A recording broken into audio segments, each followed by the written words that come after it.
l'incitation à la repentance. La parole de l'Éternel qui fut adressée à Joël, fils de Bethuel. Écoutez ceci, vieillards, prêtez l'oreille, vous tous, habitants du pays. Rien de pareil est-il arrivé de votre temps ou du temps de vos pères.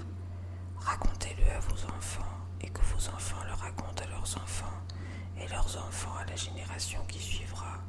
Ce qu'a laissé le gazam, la sauterelle l'a dévoré. Ce qu'a laissé la sauterelle, le géquel l'a dévoré. Ce qu'a laissé le géquel, le asile l'a dévoré. Réveillez-vous, ivrognes, et pleurez. Vous tous, buveurs de vin, gémissez, parce que le mou vous est enlevé de la bouche. Car un peuple est venu fondre sur mon pays, puissant et innombrable. Il a les dents d'un lion, les mâchoires d'une lionne. Il a dévasté ma vigne. Il a mis en morceaux mon figuier. Il l'a dépouillé, abattu. Les rameaux de la vigne ont blanchi. Lamente-toi comme la Vierge qui se revêt d'un sac pour pleurer l'ami de sa jeunesse.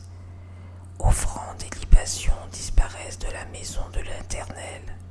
Les sacrificateurs, serviteurs de l'Éternel, sont dans le deuil. Les champs sont ravagés. La terre est attristée, car les blés sont détruits. Le mou est tari, l'huile est desséchée. Les laboureurs sont consternés. Les vignerons gémissent à cause du froment et de l'orge, parce que la boisson des champs est perdue. La vigne est confuse, le figuier languissant, le grenadier, le palmier, le pommier, tous les arbres des champs sont flétris. La joie laissée parmi les fils de l'homme. Les sacrificateurs, saignez-vous et pleurez. Lamentez-vous, serviteurs de l'autel. Venez, passez la nuit revêtus de sacs, serviteurs de mon Dieu, car offrandes et libations ont disparu de la maison de votre Dieu.